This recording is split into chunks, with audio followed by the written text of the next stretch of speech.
itu bencana banjir?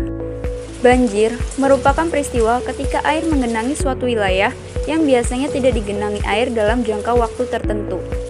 Faktor yang menyebabkan banjir yaitu faktor alam dan faktor manusia. Faktor alam terjadi karena curah hujan turun yang terus-menerus dan mengakibatkan meluapnya air sungai, danau, drainase karena jumlah air yang melebihi daya tampung media penampang air dari curah hujan.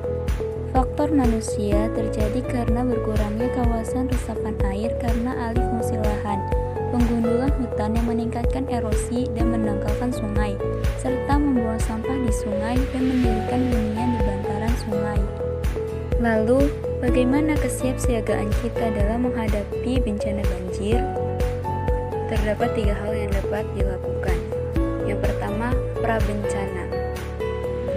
Misalnya, mengetahui istilah-istilah peringatan yang berhubungan dengan bahaya banjir, seperti siaga 1 sampai dengan siaga 4, dan langkah-langkah apa saja yang harus dilakukan. Siaga 4 artinya belum ada peningkatan debit air yang mencolok, dengan melakukan membuka atau menutup pintu air serta akan dikemanakan arah air cukup dilakukan oleh komandan pelaksana dinas atau wakil komandan operasional wilayah. Siaga 3 berarti hujan menyebabkan genangan. Dengan ini, masyarakat harus berhati-hati dan menyiapkan kemungkinan terjadinya banjir. Penanganan diserahkan pada suku dinas pembinaan mental dan kesejahteraan sosial atau Bintalkensos di wilayah setempat. Siaga 2 menandakan wilayah genangan air mulai meluas. Penanggung jawab di kondisi ini adalah Ketua Harian Satkorlap Penanggulangan Bencana Provinsi atau PBP, yaitu Sekretaris Daerah. Siaga 1, genangan air tidak surut dalam 6 jam. Dalam hal ini, penanganan langsung dilakukan oleh Gubernur.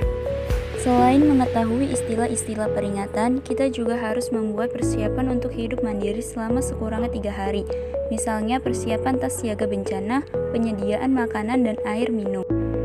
Dan terakhir, menyimpan berbagai dokumen penting di tempat yang aman, seperti akte kelahiran, kartu keluarga, KTP, dan yang lainnya.